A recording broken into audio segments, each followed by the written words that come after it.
live, and we're live. Welcome to the show. Here we are. We already got Swizz in the chat. Hi, lads. This is welcome to Loser Leaves Wrestling. This is the woos and whats. The woos and whats of AEW Dynamite. Roy, I'm here with Roy Hammer. My name is Red Jefferson. Roy, could you just give us, you can't play the audio, but tell us what the sound effect you're going to do. Just say it with your mouth. I was going to play a sound effect of Steve Austin yelling at Hugh Morris in the ring. And he says, your name is Hugh? What? Hugh Morris? What? Is that funny? Is that humorous? Wow, that's a lot. We're already having some fun. Chica Marks is in the chat. Swizz, everyone's so glad to have Swizz here. Yeah, we're all so happy to have Swizz here. Swizz, one of the OG LLW universe. Yeah. Thank you all so much for joining us. This is the woos and whats of AEW Dynamite, where we cover what happened with AEW Dynamite, what happened to it. Where'd it go? AEW Dynamite tonight. They're in Chicago tonight. They're in Chicago. Before we get to that, a lot of stuff happening during the day. Maybe we should just address it real quick. Yeah. Because, well, first off, I want to thank everyone who supported our last couple videos. Yeah. Really appreciate it. And some shout outs to those who commented on the last video. We got Rock Langlois. Langlois. We got S standby, and we also got Jay Morales with some hot takes in there. John Buseman's here. Buse is here. Buse is here. Hey, Buse. What were you saying? Was Jay the person who said the thing about Brandon Cutler and Peter Avalon? Oh, I forget. I think so. Maybe. Yeah. No, maybe it was wrong. He's right. He's right. Wrong. No. Yeah, he's right about at least about Pretty Peter. Yeah, would have been great. John Buseman says, "Is there barbecue sauce in this?" No, just in the turnbuckles. Just in the turnbuckles tonight. Swizz, what a terrible show. You're damn right. Interesting. I agree. Except you for the always minute, agree. We'll talk. This is how we start the show. You think it's a terrible show, and then over time, I convince you that it was okay. That's actually not true at all. I think it's the exact opposite. I think you think it's a good show most times, and I convince you how bad it was. I think that's the case. But we had to talk about just the thing that the big elephant in the room. Brian Kendrick was both on the show 2 days ago and then off the show today. Yeah. Was it yesterday or today? On Monday. He was literally taken off the show 20 minutes before the show 20 started. Minutes before the show started. Much. He was there. He was almost certainly backstage. Yeah, like I couldn't imagine him not be. He was taken off for some ghastly comments he made back in 2011 and into 2013. He's one of those guys that fell into the conspiracy hole, I'm assuming. And then he one of the things is, I was a guy that loved conspiracy theories. But then what? You have to stop when you get to the anti-Semitic parts. Yeah. There's a part of conspiracy theory. We can have a lot of fun with aliens and reptilians, all this stuff. But then they start talking about Zionism. And you're like, whoa. Yeah. It gets a little too much. It's a little much. And I'm not going to speak for anyone. What are your thoughts on this, Roy? Yeah, I mean, I think he deserves to be taken off the show. You know, it's interesting though. I had no idea. I had no clue. No one had any clue. I was watching Wrestling Observer Live today, and Brian Alvarez had stated that, Kendrick got his release. Kendrick asked for it. The WWE didn't release him because of any of this stuff. I'm sure they had no clue. But his co-host, Mike Sempervizi, was like, he said a lot of weird things. Like, he said a lot of bad things. Like, it's probably good that he got released, etc. And I had never known that any of this existed. And based on what I saw, a lot of people didn't know either, because he was on these weird conspiracy theory YouTube channels that no one watches really, but he said it. It's out there. He said it. It's going to be found. You say it. So we actually have Chica Marks write something about this. I don't like his apology. I didn't hear his apology yet. I didn't understand. I didn't hear that he had apologized. So if you could, Chica Marks, if you could call up the hotline, and let us know what the apology says, but also check out we got some hot piece of information actually. There's some hot from info. the hotline.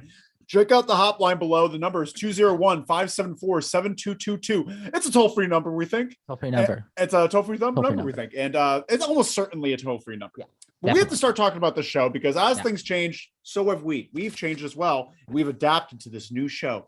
Swizz says him and Drake Younger take over the indies. Is Drake Younger the guy that was also was he like a ref?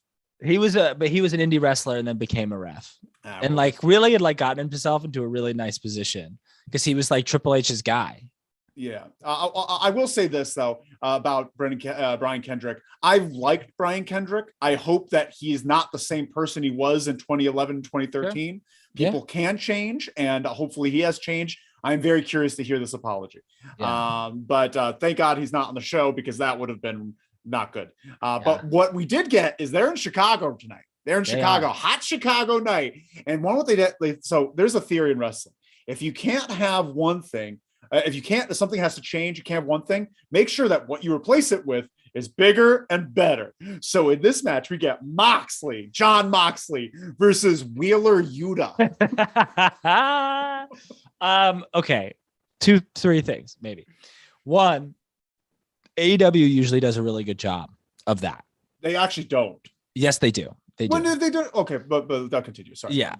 There was a time in 2020 when Lance Archer, who we'll talk about later, was supposed to fight John Moxley for the heavyweight title. Lance Archer couldn't make it. He got COVID. So Snap's decision, it was John Moxley versus Eddie Kingston. Better.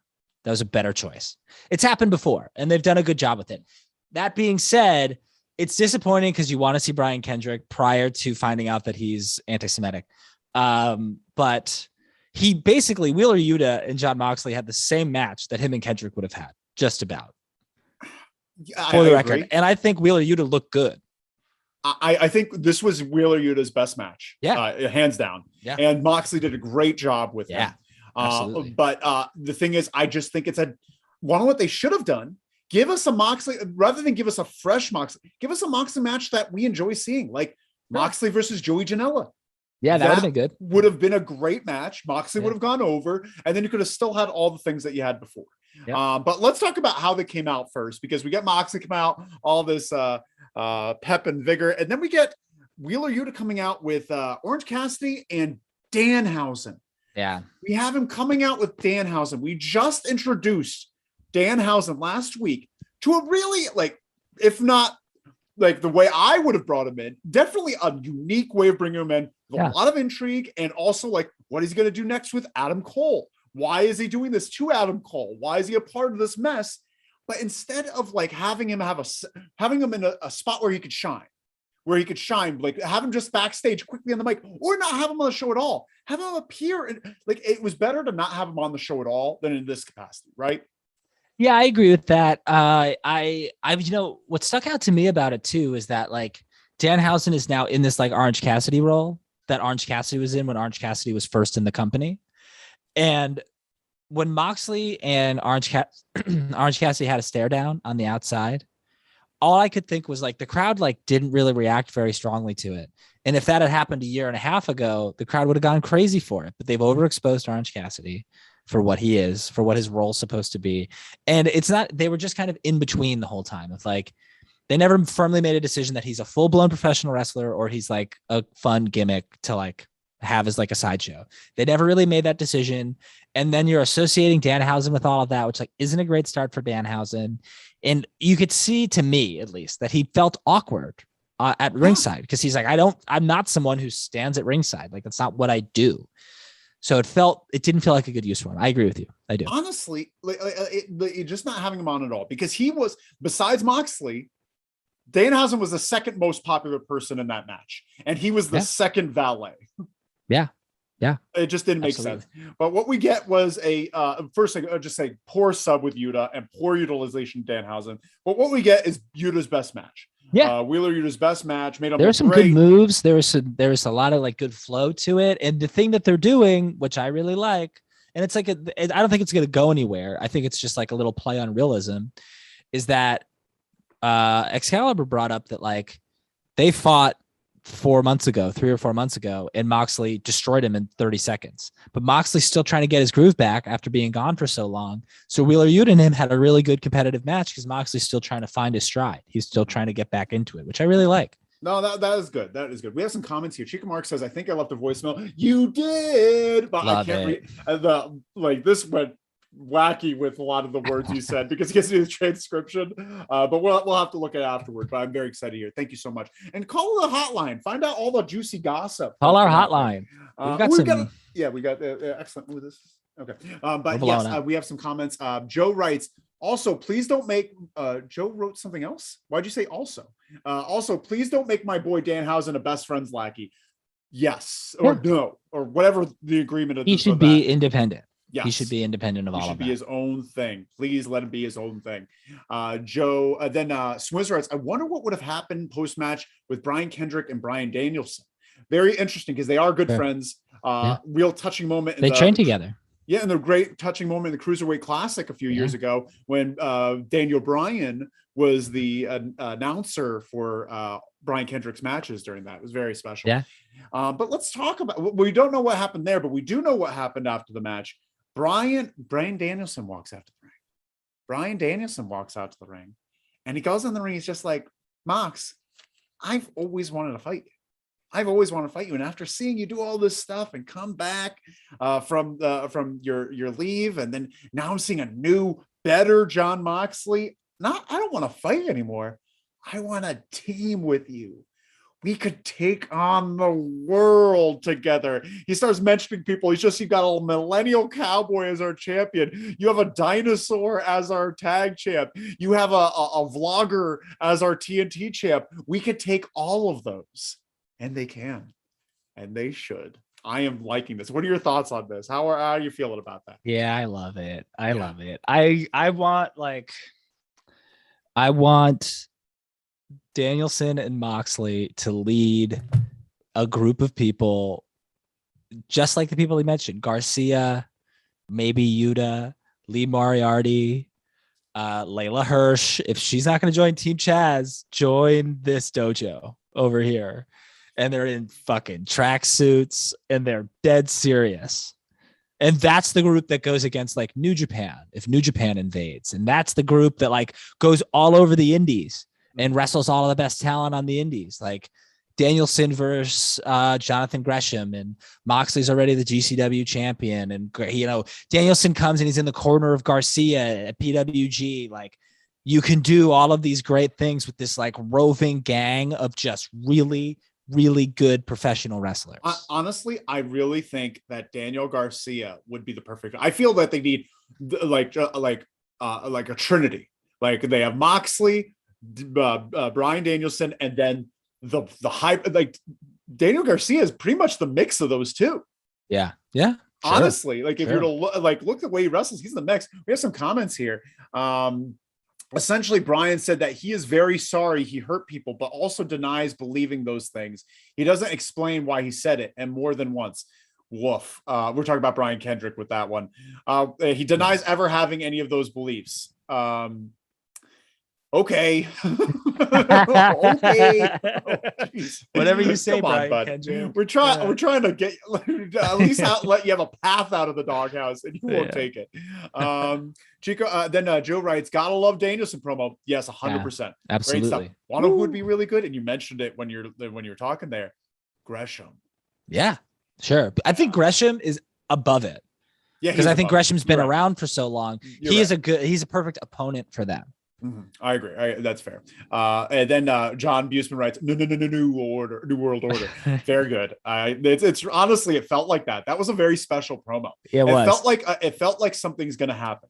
It feels like something's going to happen after that. There's a lot of interesting stuff that happened tonight from a sense of like, oh, that's already happened in AEW. Mm-hmm. And this is an example where before Moxley took the title off of Jericho, Jericho's like, join the inner circle. Come on, let's join. Like he was trying to bait him into joining the same thing. Like, I'll give you a week to think about it. Like, take your time. But I would love for Moxley to take him up on the offer and be like, yeah, you know, I was invited to join the inner circle, but they're a bunch of geeks. I want to do this. This is legit. This is real. Let's fucking go. Let's just do it. Squiz writes, my favorite part of the show, to be honest. Honestly, this was the bookend part of the night. Like the beginning and end were the best part. Well, not the beginning. The second part of the beginning. The whole part of the beginning was better than the rest of the show. Besides the main event. The match itself, like I was just so disheartened by the choices. Busman writes, the wrestling NWO, not the Brian Kendrick NWO. Yikes. Yeah. That's very good. Very good, John. Joe writes, the greatest conspiracy for Kendrick is himself. The deep state CGI'd those comments. That's possible. Honestly, the deep state might have. The deep state wants Brian Kendrick out. It's we have to bring back right to censor. We have to get. Wait, hold on a second. We can't talk about Ivory right now. That's safe. Oh my can't lose. God! It started. We got to talk about you brought it up. Weekly Wrestle. Everyone tuned into the Weekly Wrestle. So we can talk about 60-year-old Ivory looking like she's 35. Fucking killed it. Killed it. Want to what? Something you could kill if you really want to. That like button. Murder the like button. Murder that like button. It's right beneath my head. And also call the hotline when you get a chance. Hotline. Leave us a voicemail. Yeah. It's 201-574-7222. 7222, we'll call it. We got to move on. Right? Yeah. Yeah. We do. So we get that. And then we get a Punk MJF promo, just kind of a recap of what's going on, hyping us up for the main event. It's coming. We're excited for these promos, right? These are definitely It's so interesting that they do this. Yeah. It's because it's just like you think about old WWE shows that we all grew up on, and they would do these like hype packages only for like pay-per-view main events. Yeah. But they do them all the time. Why not? Build it up. You gotta pretend like there's new people watching your show every week. So give them the context that they need to enjoy whatever's on the television. And they're short, sweet. They get out of the way. Very good. Yeah. Now we get our first fart sneeze of the night. We get Brandi Rhodes coming out. Brandi Rhodes coming out.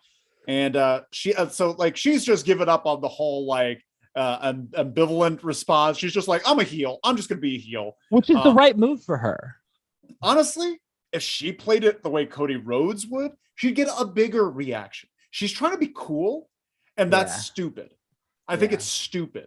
Like if she came out and she's just like tries to do these babyface things, but she doesn't have the calm coolness of a Cody Rhodes. But you hate that. You think this is the right move for her. I don't know what the right move is for Brandi. I think the right move is to not put her on television. Honestly, I don't know. And you know what? I don't even mean that in a mean way. Like, they've tried everything with Brandi, and it's just the only thing that ever clicked with Brandi was when she was Cody's valet, and she was like kind of cheating, and like that was good for her. But I don't know. She wants so much more than that, and more power to her. Right on. Prove me wrong. You know, like let's do. But right now, like, just this was my least favorite segment on any Dynamite show that I can remember. Whoa.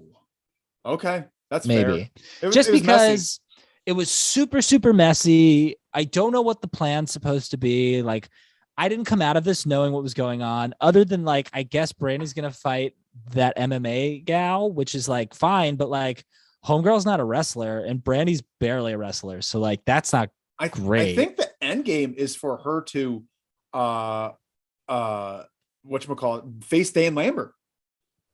Like that's the end game.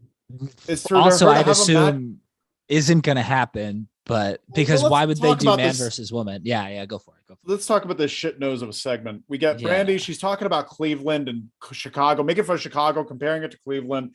Then Dan Lambert comes out and immediately goes after Brandi, rips her to pieces, like literally just to pieces at times, making fun of her role in the company as a brand representative or brand VP, which is funny because it's actually sure.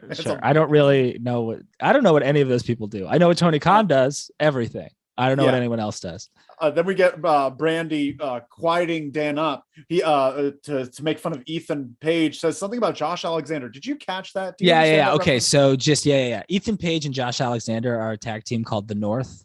Yeah. And Josh Alexander, when Ethan Page signed, you're familiar with Josh Alexander. I know of him. Yeah. When Ethan Page signed with AEW, Josh Alexander was still under contract with Impact, which he still is.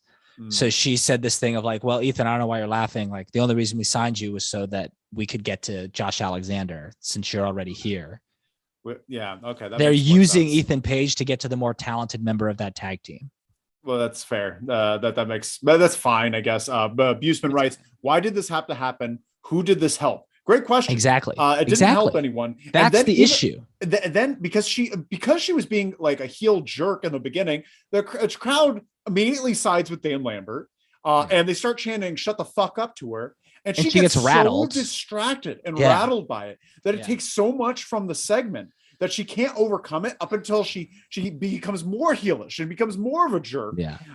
They're both being assholes. Then she gives the worst slap in the world to Dan Lambert. Yeah. The worst slap. Like, he's right there in front of you. You're smiling the entire time, not serious at all. And you give a slap like you didn't want to hurt him. Right. He could take it. Right. Get him hit in the face. He wants to get hit in the face. Him of all people. Of all people. He's a wrestling fan. He's a huge wrestling fan. And the thing is, he's not very good in the ring, but he knows I could take a slap in the face. Yeah. Him take you don't think he's taken a slap in the face before? She protected him. Yeah. And the thing about it too, that really kind of bothered me is that she slaps him and it's really soft. And she kind of looks around like, yeah, that was really shitty, right? Like, yeah, she was like even pissed about owning it. And it's like, what are we doing here? What's going on? And then Dan Lambert makes some really cringy comments about being canceled for hitting her. Yeah. And then he invites Paige Van Zandt out. She comes, tackles Brandi, and before they even tackle each other, the entire women's locker room is out there to pull them apart immediately. Right. That was ridiculous. And then Homegirl just walked away. Paige Van Zandt. They just walked away, and she was just there's done. 7 people on Brandi when it took one. Yeah. Literally take one. Right. She wasn't even moving. Her hands were up in the air because they were stuck there because everyone was pressed against her. It was very silly. Smooth writes, I'm looking forward to maybe a Paige Van Zandt thing. She's got some name value at least. Shame it's against Brandi. But this segment could go to other women. Yeah. Hey, everybody. I got 4 letters for you. Do you know what those letters are? D-E-E-B. Deeb. Against who? Against Paige Van Zandt. But Paige Van Zandt, I don't know. That's the you need an experienced wrestler who's very good at wrestling to wrestle someone who's never wrestled. Paige Van Zandt versus Deeb. And Deeb's a submission wrestler. Obviously, Paige Van Zandt, MMA, blah, blah, blah. It's a better fit to me, but it could be anybody else. Fit than Brandi. You're right. I just feel like Thunder Rosa, who's also an MMA fighter. It should have been Thunder Rosa. Yeah. That would have made a whole heap ton. And I got sense. beef with that too, but that's a different conversation for later. We're gonna go. Is it going to come up tonight? Yeah. I mean, it's about this whole like Mercedes Martinez Thunder Rosa match. I got beef about it. We'll get to it later. We'll get to that. Okay, so we got to start talking about things moving forward here because we can't talk about that all night. Just depress us. Yeah, it's not good. It's not good. Oh God, why did I say like that's going to depress us with this next segment? HFO, they're disappointed, but Matt Hardy's disappointed with Private Party, and then they're talking over each other, and then Andrade comes out and says some things like they want to bring Darby on board. And all I could think is, look what happened since Darby faced MJF. Oh, that's funny that was your thought. Look what happened to Darby Allin once he had a match with MJF and then he lost to MJF, where their careers diverged so drastically. CM Punk went to being the top of the card, fairly, but to facing CM Punk, then to MJF, and then to the Guns, right? The Gun Club, to the Gun Club. To this, like, and he made a quick diversion into that 6-man on Thanksgiving. Who did he hurt? Was it Thanksgiving? Yeah, right. I don't know. Like, what happened? I wonder if I'm just throwing this out there, and this is a bold statement, so I apologize if this bothers anybody. But there had always been kind of a rumor about him with some possible like Me Too issues. And him with some potential mental abuse from former partners. And I wonder if that's starting to kind of come out a little bit more. Like there's been some rumors and people have talked a little bit. And I just wonder if that's keeping him out of major feuds for now.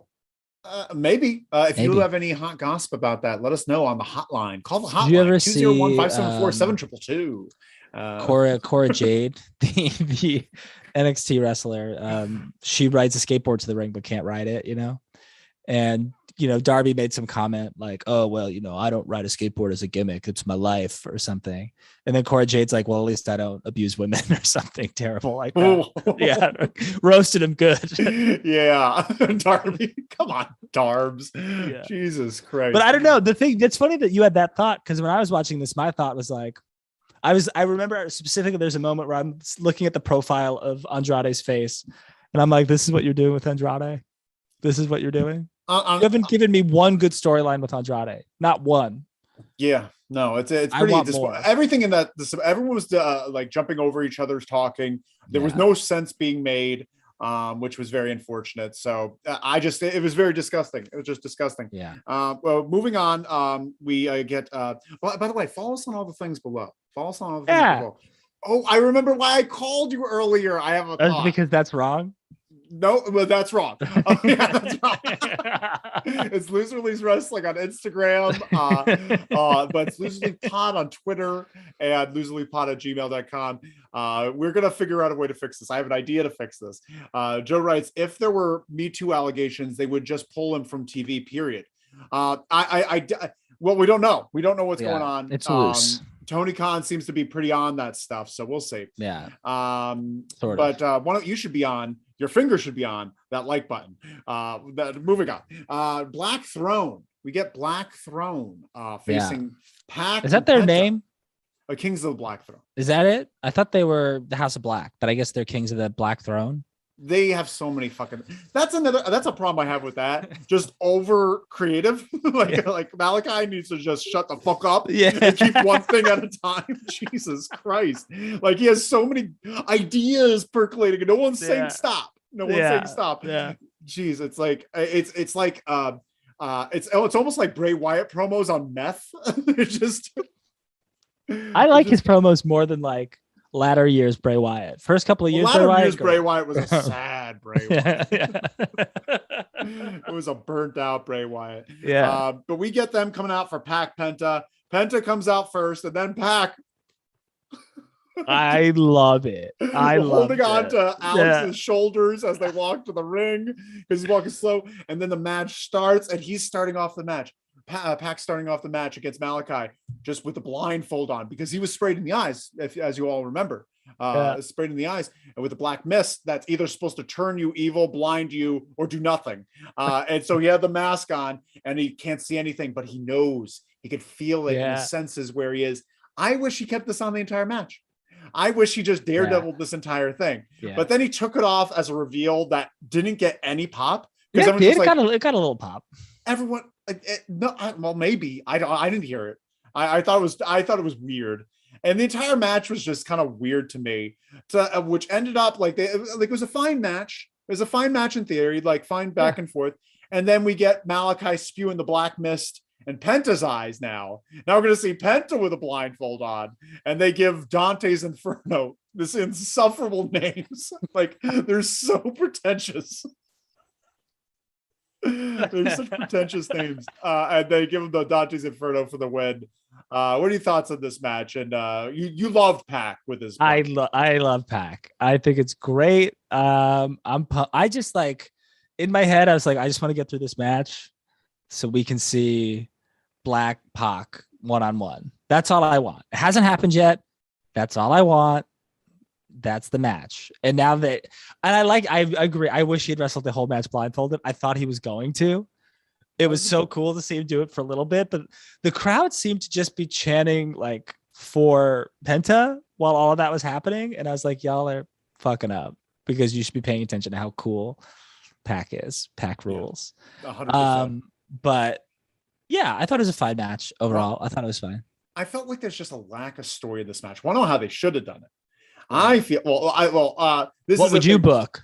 It was what I would book. I'd have Penta have him come out to the ring with holding Alex's shoulders so he could make it his way, and then he stands on the corner and Penta starts the match.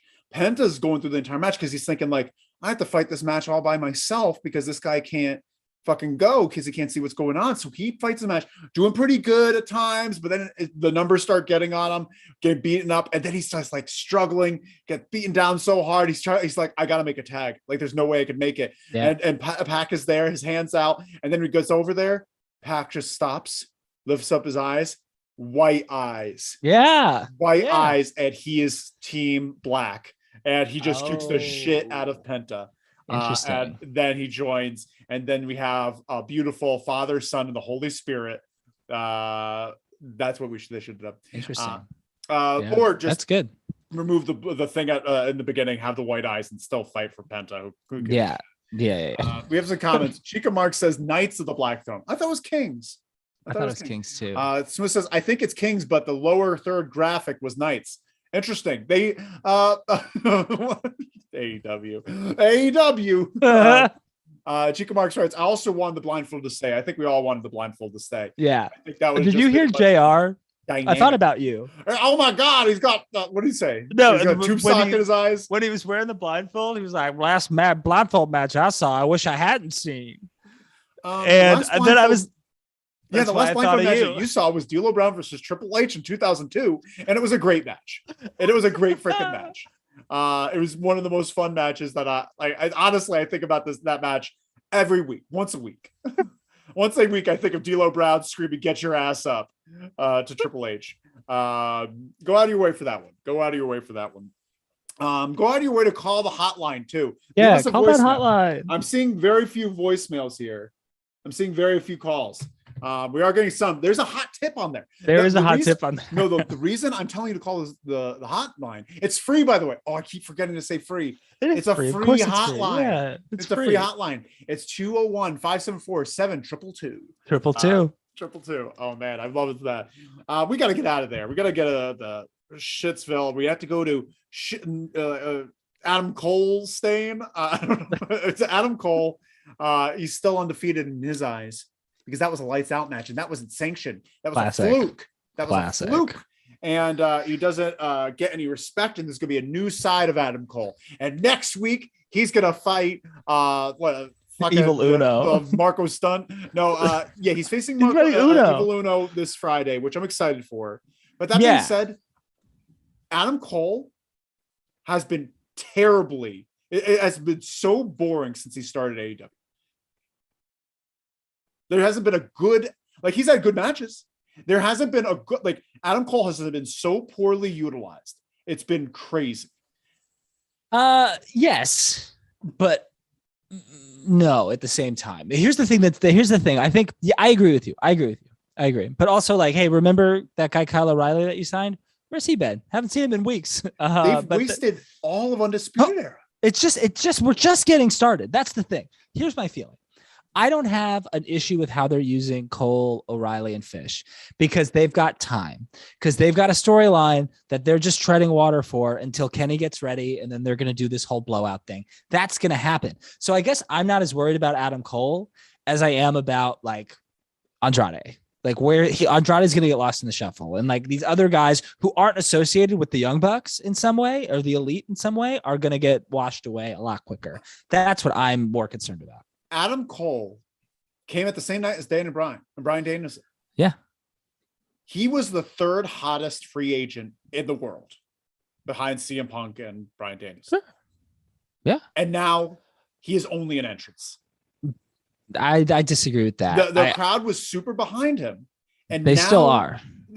Not as much. They don't care about the storyline. They do not care about the Elite. Yeah, he doesn't. They do not care about Undisputed Era. So if they don't care about Undisputed Era, why is anyone gonna they're gonna go with the Kenny Omega thing later on? It's just lost so much heat.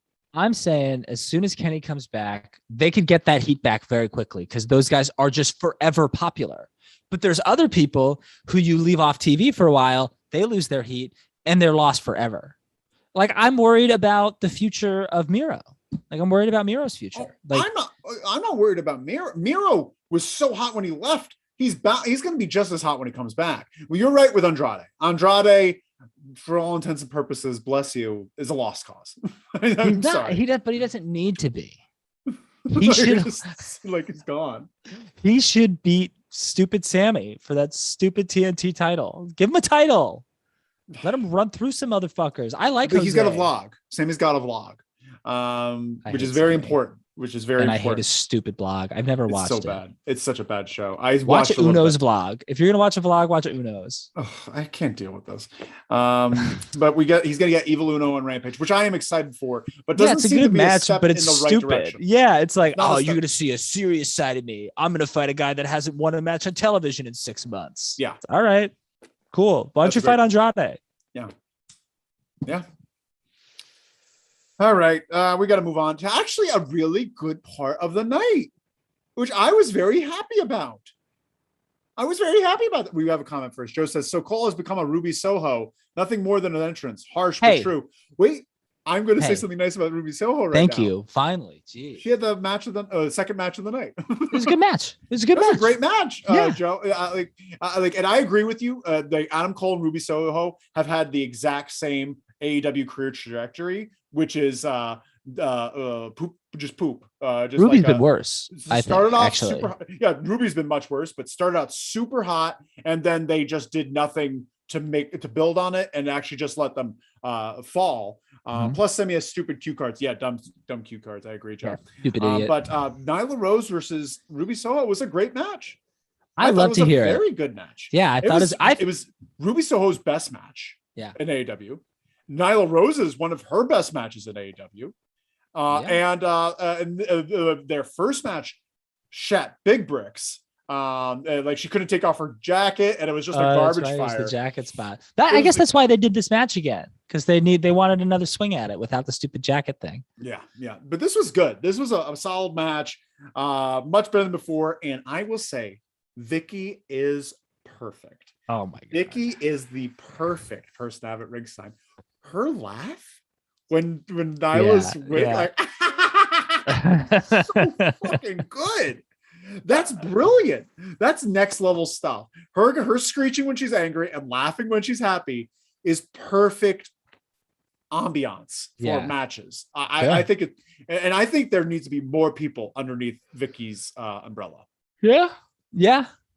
Why not? I mean, she gets a very unique kind of heat that not a lot of people can get in the company. Which I really like. And overall, I thought this was a good match, man. I thought the crowd was into it the whole time. The crowd was into the match. They were chanting for Ruby the whole time. Ruby turned it up a little bit tonight. Like her intensity was a little higher than normal. Mm-hmm. She was more aggressive.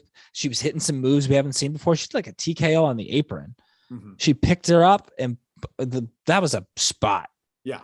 That was the real deal. And she played it right. Like for some reason, she thinks that like she's great when she's an underdog, when she's working from underneath. Yeah. She should not be having a back and like the first one was like she was beating the shit out of Nyla for the first part of the match, and that doesn't make sense. No, you're a kid compared to Nyla.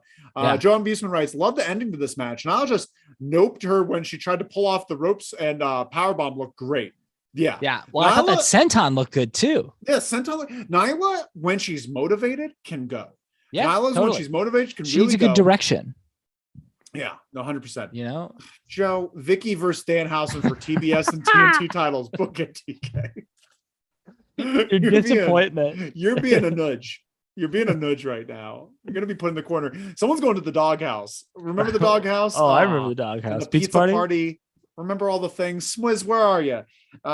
We got to move on. We got to move on from here. But it was a good match, right? We're feeling good about it. It was a good match. I think it was a big victory for Nyla. Big victory. Where do you see Nyla going after this? I don't know. I just victory. I'm more worried about where Ruby's going, which is nowhere. Yep. Honestly, I don't know where she goes from here. I guess a Deeb would make most sense. Yeah, good point. Because she's like, I'm the professor. I could teach you a thing or two. Yeah, I think she was also one of the people that came out to try to help Sheeta. So Deeb's got to knock her out. Got to knock her out. Knock her out, Deeb. Moving on, we get I put Billy Bunn. Billy Bunn and the Bunn Club. And their boys, the House Boys. They confront Jungle Boy. And they're just like making fun of his name, Jungle Boy, which is fair. It's fair. It's and they make fun of him and then beat him down, throw him out into the cold Chicago snow, and his shirt gets all wet. And it's so cold. JR keeps saying how cold it is. And it's Tony cold was out agreeing. there. And Tony was agreeing. And then Christian Cage says, "You son of a bitch! You son of a bitch!" He runs at him, then runs back. Son of a bitch! And he kept saying it. And Dinosaurus, the Luchasaurus, Dinosaurus Rex, is that what you're about to say? It checks on them. And this also not wearing a shirt. This feud's not over. Yeah, it's a shame. This feud's not over. I loved my favorite part of this whole segment. One is Billy Gunn being like, "You reading the Jungle Book on your phone?" Which is so dumb, so stupid. That's good, actually. And then Austin Gunn wearing an eternity scarf and a beanie with no shirt on. That's pretty good. Yeah, that's very also fun. Enjoyed that too. Yeah, I like the Gun Club. I like the Gun Club more than Jurassic Express right now. They're leaning into it. Yeah, Jurassic Express. They're just boring. It's boring. And honestly, I'm sorry. But what I would have really loved, Danhausen to just have a small little moment with the Ass Boys. Yeah.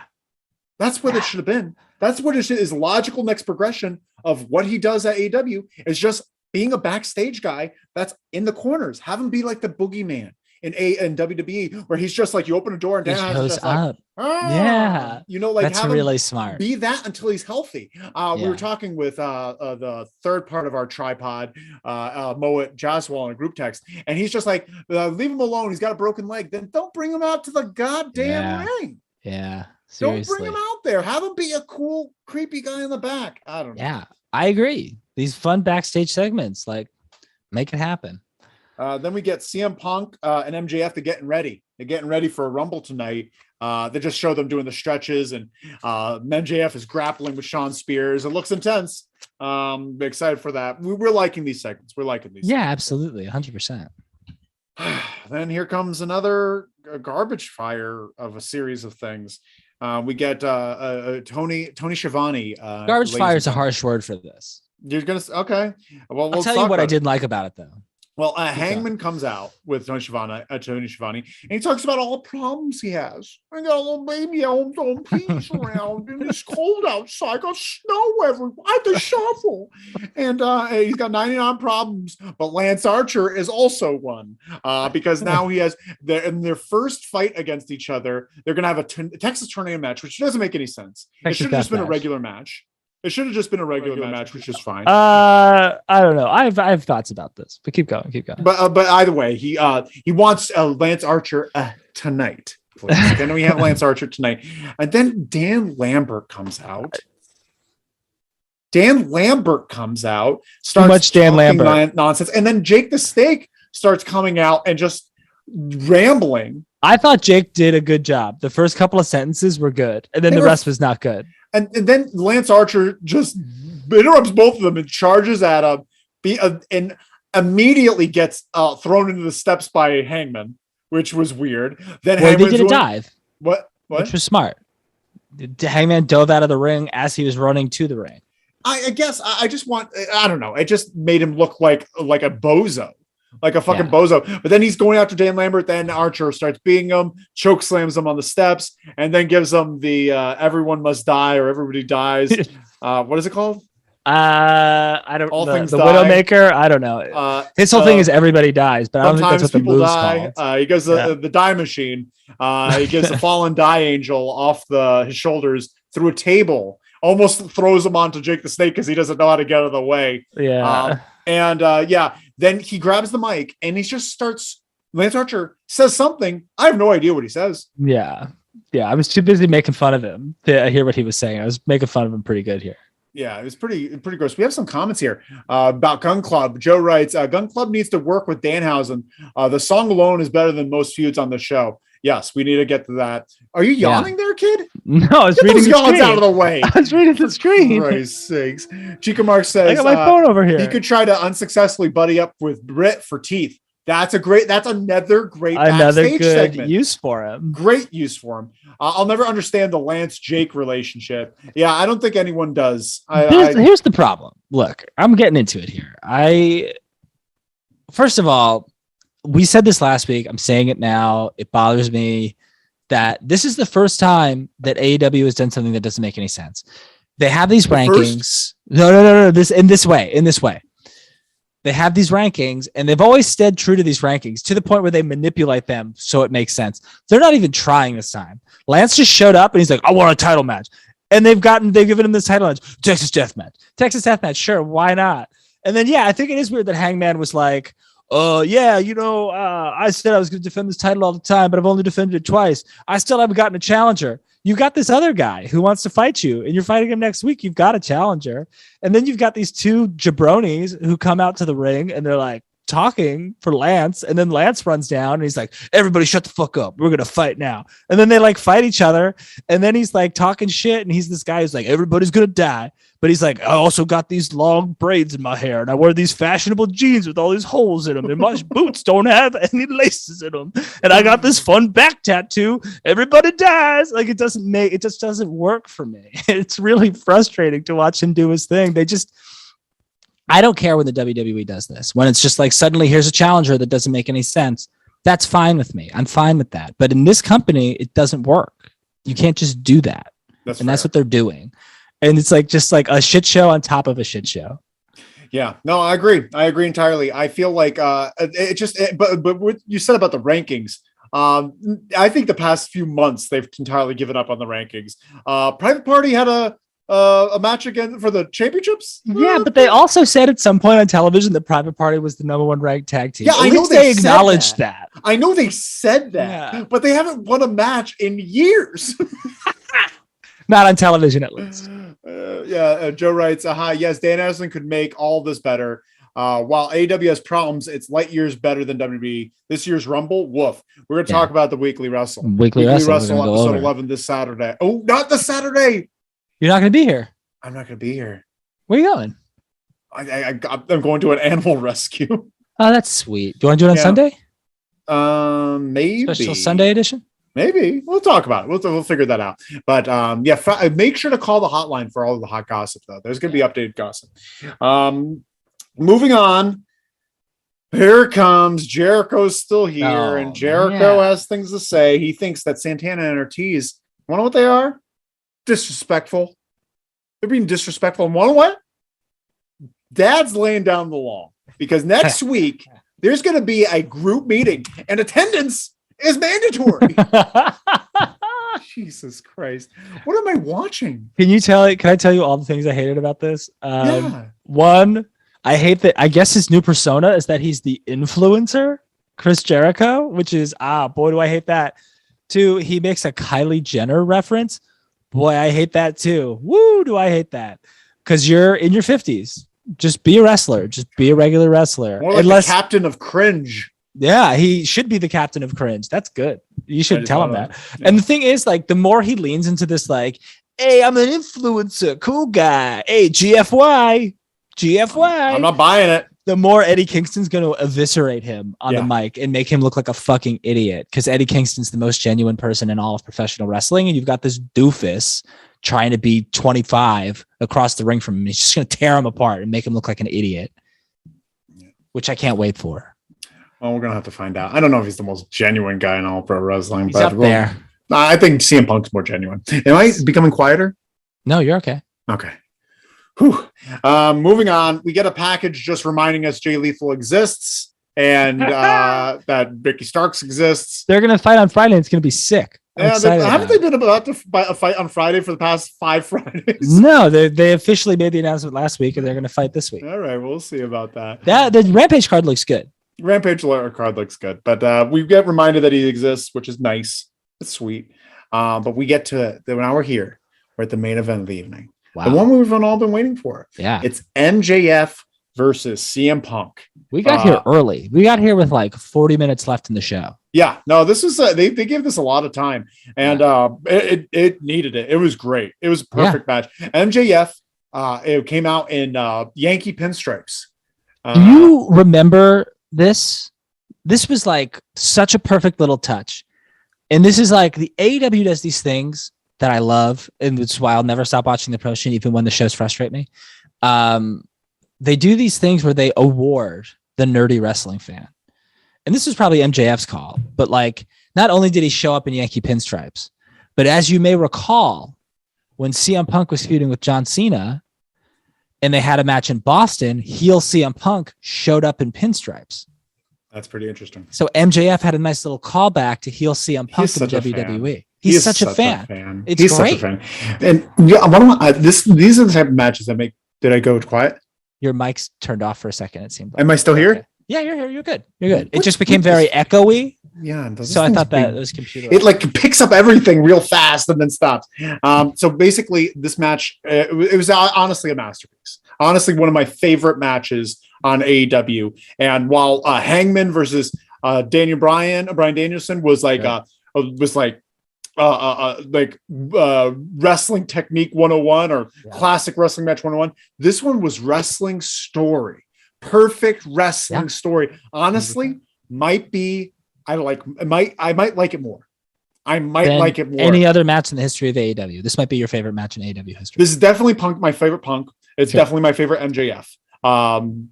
Better than Darby and him. I like this a lot. I like this a lot. Let's go through the match a little bit.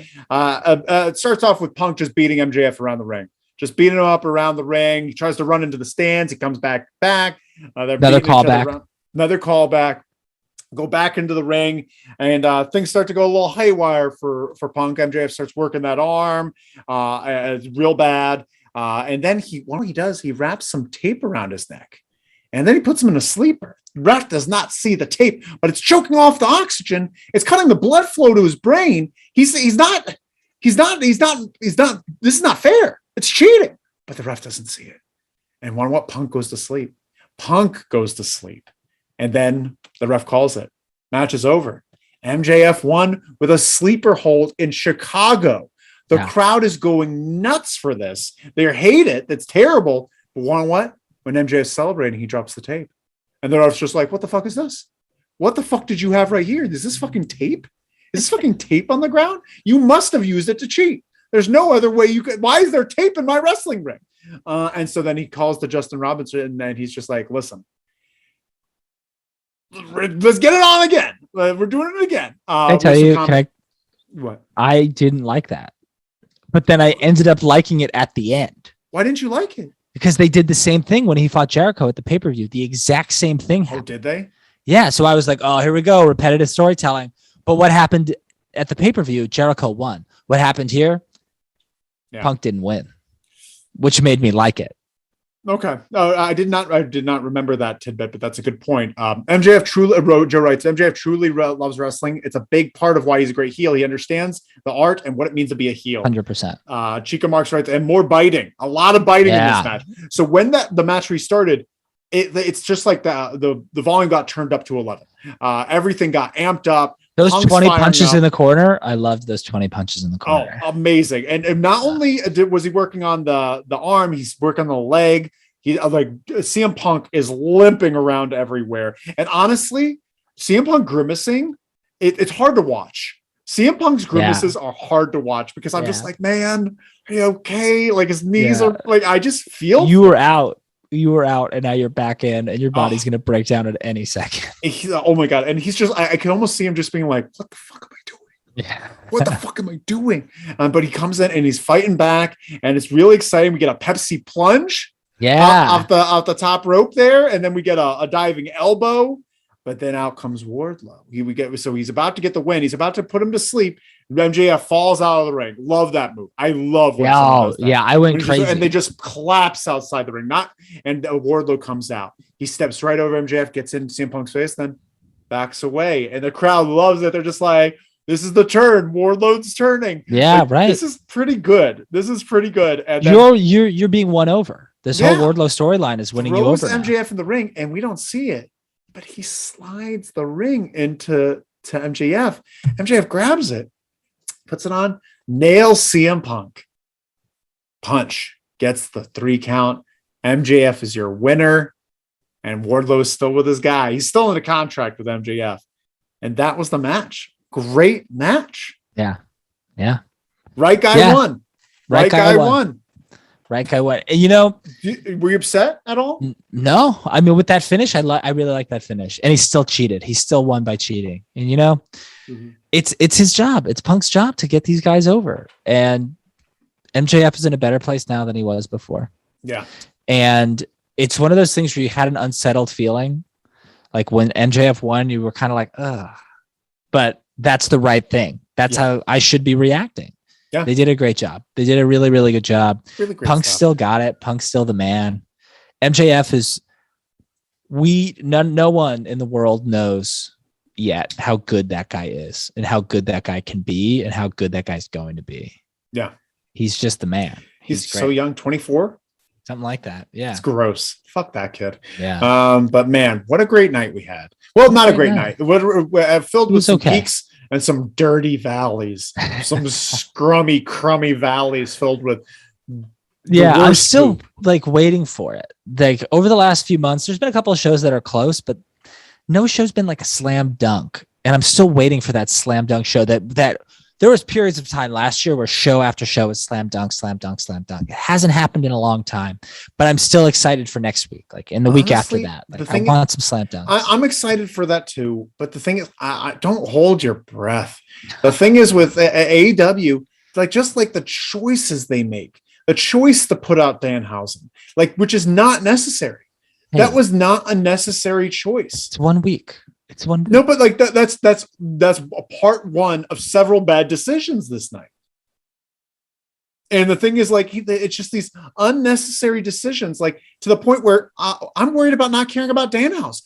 I'm worried if they do more of this shit with Danhausen, you're going to stop caring about Danhausen. Is this the way they wanted to bring him? They give him that very cool. And I'm sorry, I'll stick with that anger at Danhausen all night. Sure. It was. I think put bad taste in my mouth. The thing that's good is that, like, I don't know. I feel bad to like bring up a wrestler like, I don't know, Madcap Moss or somebody like that, who's like not a great wrestler, not a great character, but you can build somebody up to where we care about them, but we need to be really careful about it because if they lose their momentum, they're gone forever. The difference here is that a guy like Andrade, even though we think he's a lost cause and, you know, whatever, Andrade or Danhausen or Miro or whoever, they're all super, super talented, super, super charismatic. So we're able to care about them again as soon as they're given the ball.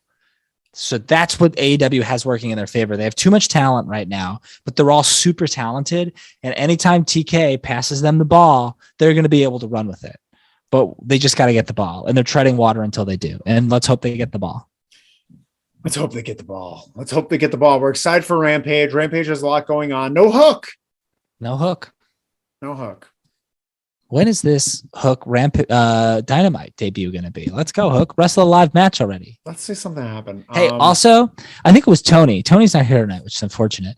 And I recommend this to you, Red. If you're like cleaning the apartment or you're working, you need to have something on in the background. 2.0, they do their YouTube live stream. Hold on. They had Taz on, and it's great. Taz tells great stories.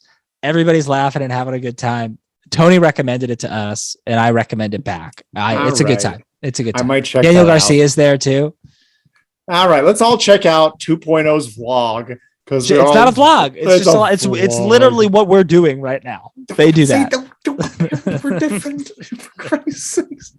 Call the hotline. Call the hotline. Yeah, call the hotline. 201-574-7222. 222. And then follow us on all the things: Instagram, on it's Loser Leaves Wrestling, Twitter Loser Leaves Pod. We're gonna change that soon. I have some ideas.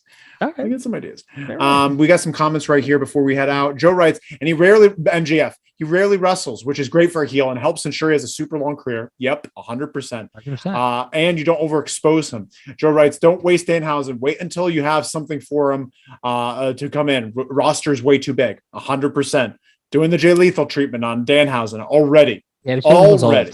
What? Different. It's different. What'd you say about Jay Lethal? He's old. He's 34. He's been around a long time. He's had a good run. Kevin Owens, when he came in to WWE, was 35. Get out of here. Was he too old? Was he too old? That's different. That's different. I think he was too old. I think they should have put Kevin Owens on the bottom. Like he should have been like an OVW the entire Kevin time. Owens, very different. They should have sent him to Deep South Wrestling. Different Florida Championship Wrestling. That's why they should have. Yeah, 35 years old. Get the hell out of here. Joe writes, and if you don't have anything, don't sign him. Let him rule the indies. You're right. He's still going to rule the indies. He's still going to be on the indies. Yeah, and his stock is going to plummet if they don't use him right. Angry. We're going to find out. We're going to find out. But thank you all so much for watching. This is Loser Leaves Wrestling. Call the hotline. Call the hotline. Check out all the episodes that we got. Check out all the episodes. Download each and every episode. Watch them twice. Watch them 3 times. Listen to them twice. Smash the like button. We know you like to do that. You like to press things. We all do. Thank you all so much for watching. Follow us next week. We're going to be back next week, definitely. We're going to be here.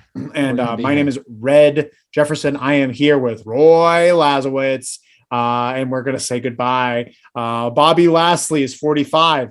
Don't use different. Bobby Lashley as an example. Different. WWE. Different ballgame. Bye. Bye. 5, 4, 3, 2, 1. Hit me. Back it up. Ole.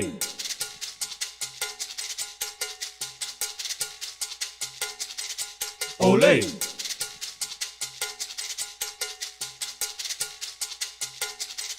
Ole.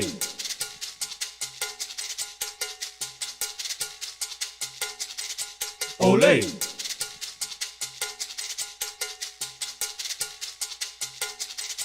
Ole.